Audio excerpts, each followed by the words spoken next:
তৃণমূল কংগ্রেসে বহু প্রতীক্ষিত সাংগঠনিক রদবদলের তোড়জোড়। কবে হবে এই বদল?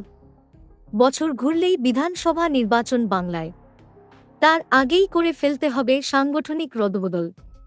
সে কথা আগেই জানিয়ে দিয়েছিলেন তৃণমূল কংগ্রেসের সর্বভারতীয় সাধারণ সম্পাদক অভিষেক বন্দ্যোপাধ্যায়। নানা সভা-সমাবেশ থেকে এই ইঙ্গিত দিয়েছিলেন তিনি। এবার মে মাসেই তৃণমূল কংগ্রেসের সাংগঠনিক রদবদলের ইঙ্গিত মিলেছে। গত ৬ মাসে নানা কারণে এই সাংগঠনিক রদবদল বারবার পিছিয়ে গিয়েছে। এবার রদবদল হবে এবং সেটা হবে পারফরম্যান্সের নিরিখেই বলে সূত্রের খবর। এদিকে তৃণমূল কংগ্রেসের নানা সাংগঠনিক দায়িত্বে থাকা একাধিক নেতার সূত্রে পাওয়া খবর, মে মাসেই এই রদবদলের প্রক্রিয়া শুরু হয়ে যাবে।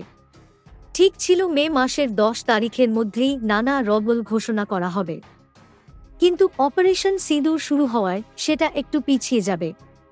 তবে হবে মে মাসেই। তৃণমূল কংগ্রেসের সূত্রে খবর, এখন মুখ্যমন্ত্রী তথা তৃণমূল সুপ্রিমো মুর্শিদাবাদ সফরে রয়েছেন। তৃণমূল নেত্রী কলকাতায় ফেরার পরই মে মাসের মধ্যেই রদবদল হবে।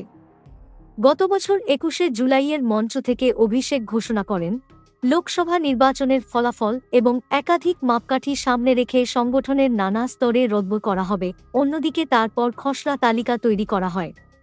সেই তালিকা পৌঁছে দেওয়া হয় নেত্রী মমতা বন্দ্যোপাধ্যায়ের কাছে। অভিষেক বন্দ্যোপাধ্যায় এবং সুব্রত বক্সি মিলে খসড়া তালিকা তৈরি করেন। তৃণমূল সুপ্রিমোর কাছে তা পৌঁছে দেন রাজ্য সভাপতি। কারণ খসড়া তালিকা দেখে দলনেত্রী চূড়ান্ত সিদ্ধান্ত নেবেন। গত ২৭ ফেব্রুয়ারি নেতাজি ইনডোর স্টেডিয়ামেও অভিষেক জানান, রদবদল আসন্ন। ২০২৪ সালে লোকসভা নির্বাচনের ফলাফল এবং পারফরম্যান্সের নিরিখে যে রদবদল হবে সেটাও ভার্চুয়াল বৈঠক থেকে নেতাদের বুঝিয়ে দেন ডায়মন্ড হারবারের সাংসদ। এই সাংগঠনিক রদবদল নিয়ে ভোটকুশলী সংস্থার পর্যবেক্ষণ খতিয়ে দেখেন অভিষেক বন্দ্যোপাধ্যায়। তা থেকে একটা সিদ্ধান্ত ছকে ফেলা হয়। তৃণমূল কংগ্রেসের একাধিক নেতার বক্তব্য খতিয়ে দেখা হয়েছে।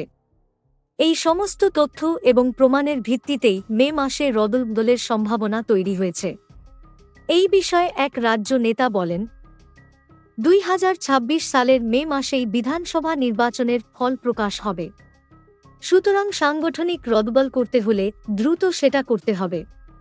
আরও দেরি হলে জেলা, ব্লকের নতুন নেতৃত্ব কাজ করার সময় পাবে না।